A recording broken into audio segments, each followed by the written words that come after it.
never seen a man take special care for their legs, you know what I'm saying? How come they don't wash their legs? Jason said it's not needed. Well, that one is strange, man, because once I go shower, I got to wash from my head to my toe. I even wash the walls to make sure.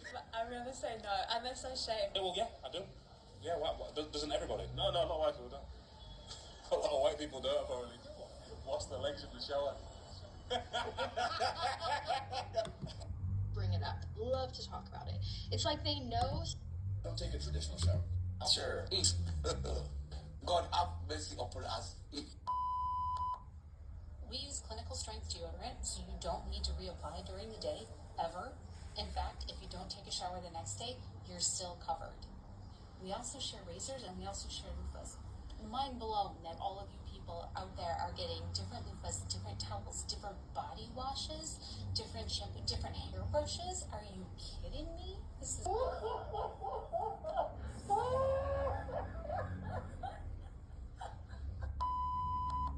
I don't shave. I don't comb my hair. I don't take a shower. If anything, here's the thing. I don't take a traditional shower.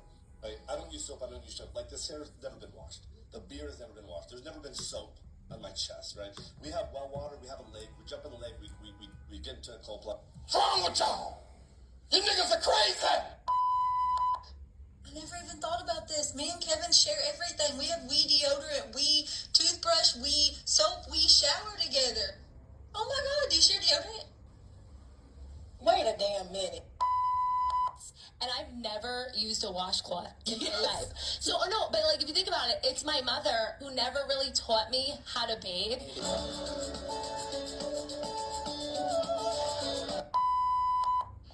I am totally astounded right now and feel like another part of my life has just been turned upside down. This is going to be completely random and not related to anything I usually do in my content, but I just saw a reel on Facebook it was an American reel, and it was about white people not using washcloths. Now, I'm sure we all have our own routine when we wash ourselves in the bath or in the shower or whatever. Are there really people out there that just wash themselves with their hands? Like, is that a thing? Like, that sponge that I saw here on TikTok, I'll tag. First being white people hygiene, where I think growing up in a white household and, like, not really being parented, per se, in the realm of, like, taking care of yourself, taking care of your hair, taking care of your skin, like, washing your body, like, brushing your teeth, like, it was never really, like, taught. It was kind of just like, oh, like, you just observe what everybody else is doing, you just, like, play along, rather than, like, learning the logistics and, like, actually, like, proper methods to cleaning. And recently I replaced my plastic loofah for an African net sponge that I saw here on TikTok. I'll tag the place because absolutely amazing. Because am I scrubbing my body with a washcloth? Yeah. Absolutely not. I know, I think we're... That is like a UTI waiting to happen. I think we're in the minority. I really do. No, I think we are. People use washcloths? I think so. Like, for their body? Yeah. What do you mean? Like, what are you washing your... Job again? Almost 10, 7, 5, and 2. Woo! You're in it. Yeah. So you don't make them bathe every day. You'll just do when they want to once a week. I made the conscious decision to stop washing my hands. I think when I was in college, because one of my good friends from college also doesn't wash her hands, and it was like, oh, we had that bonding experience. I don't really trust people that wash their hands because, well, one, I don't think it does anything to actually wash. It doesn't do anything to actually wash. Give me a minute.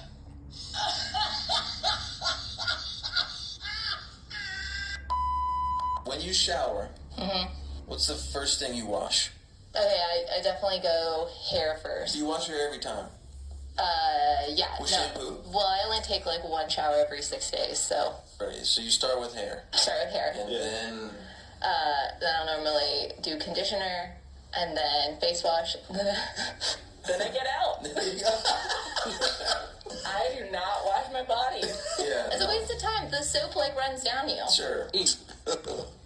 So I share this to say, and you know, a lot of people are going to probably come at me and say that you're bigoted and that you're that you are like causing divide and that you are causing dissension. you're causing dissension in a time where people should be working together and what have you. But I share this because of the spiritual element which comes with which symbolizes having good hygiene. I will read something from the prophetic traditions really quickly, and I will go from this. So there is, let me find it real quick. The hadith.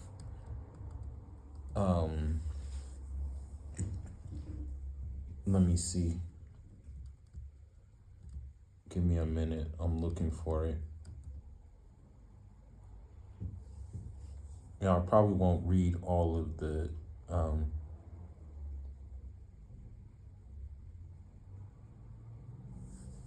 I won't read all of it, but I'll read part of it. Hold on, let me find it real quick. Yeah, I'm just gonna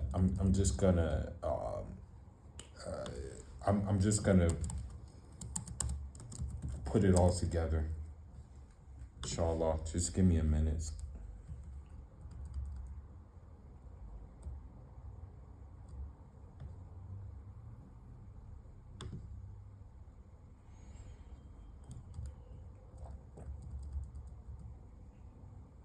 Okay, so it says in the hadith, hold on, maybe I didn't say that. Maybe I didn't see it. Hold on. It's probably in the other hadith. Okay, yeah, here it is. The hadith, Hadathana Ishaq ibn Masur, Hadathana Habanu ibn Hilali, Hadathana Abanu, Hadathana Yahya Anna Zayda, Hadathatu an Abi Salam, Hadathatu an Abi Malik Ashari,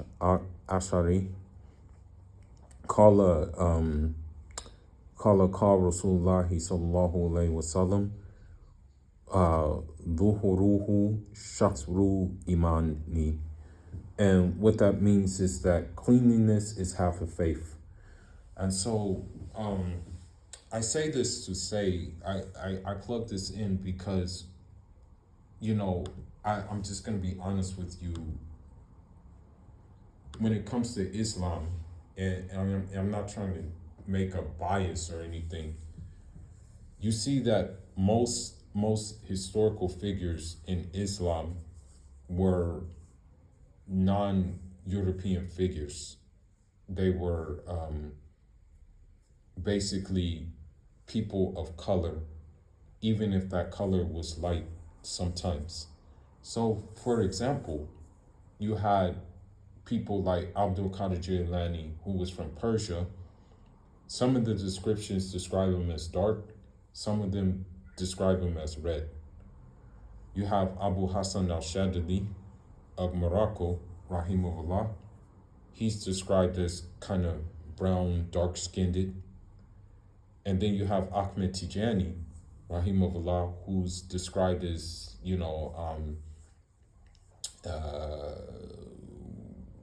I guess you can say maybe like yellow, a yellowish color, kind of yellowish, reddish color. And then you have Bahuddin Naqshbandi, rahimahullah, who's described as, I guess you can say, he is described as being of a white complexion from Central Asia, but at the same time, he's from a place where there is a colored population. I say this all to say that I kind of draw a parallel between the gender war, which they started and that other people decided that they wanted to be a part of. And I say this in regards to just spirituality as a whole. When you look at, for example, when you look at white people, the ones on the video especially, as a whole, you begin to see that they're not really spiritually inclined, you know, when it comes to like higher levels of spirituality. And the thing is, in Islam Islam, you know, I'm not going to call it a complete system because so many people use that word, but when we look at Islam, it encompasses like the inner sciences, meaning the spirituality. Like we have a term called marifa, meaning like knowledge of God and things like that. And you know, by us being hygienic, it kind of symbolizes, it's the outward, or the inward symbolizes the outward, I guess you can say. So if you have like a clean heart, chances are you're going to want to shower regularly. You're going to want to bathe regularly. You know, me personally, the most I will go without a shower is only one day. You know, I can only do like one day without a shower, you know. And if I'm going to the gym, be it the boxing gym or the regular gym, if I'm going there, then obviously I'm going to shower on that day, you know, regardless by default.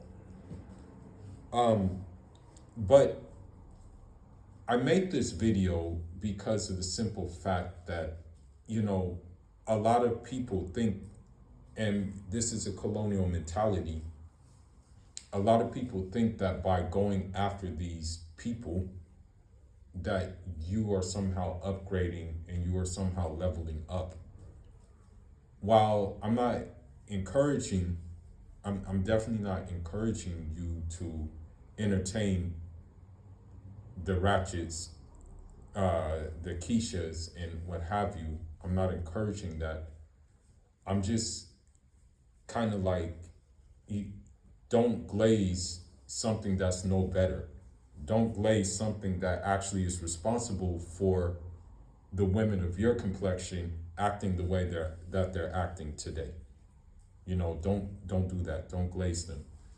So with this being said, it just goes to show you what kind of time that they are on. You know, it goes to show you that they're into these kind of like weird, bizarre practices. Okay.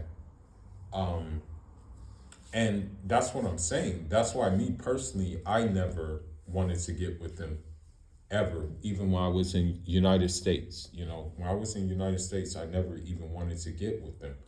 There was just something that I was just put off by them.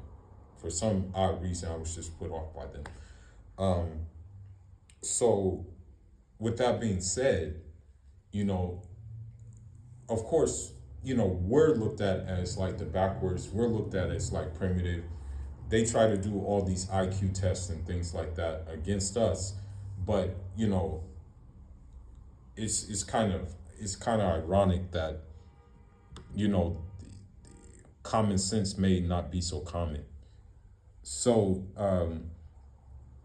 I say this to say that there is, I want to say that there is many cultural practices that we have for our hygiene. And the thing is, this is the scary thing about it, is that, like, if you're entertaining them, right, you don't know how clean it is down there. You know, that's the thing. You don't know if it's clean or not. And, you know, I hate to say it, but if you're willing to, you know, just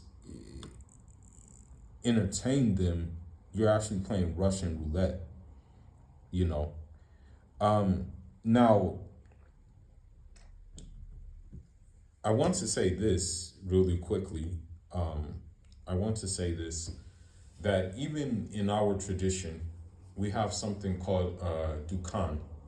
And what it is that we have like a seat, and this is for the ladies, you know, and my future wife will be using this as well. We have this seat for the ladies, and what it is that it has some smoke coming out of it, but the smoke is perfumed. It's designed to clean out that area, you know.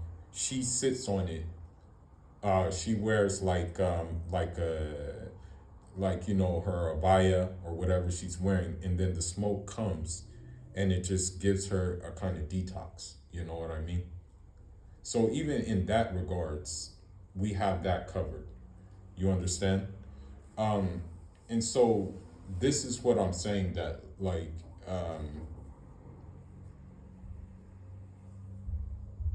as much as they say they're obsessed with black dudes, as much as they say they desire black dudes, I'm still not really put on by them. And I think this is the reason why I'm not put on by them. Because the unfortunate thing is, and I'm just going to end this video with this note, that it is a spiritual, the gender war is spiritual as much as it is mental and psychological, you know. So that's what I'm saying, like spiritually you're fighting something too. And I've said it in previous videos, but many people don't, I don't know, some people don't understand this aspect of the gender war.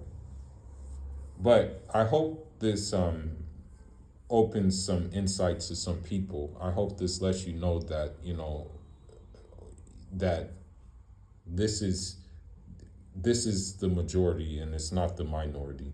I'm just gonna be real with you. I'm gonna be completely keep it a buck with you. Like, this is the majority.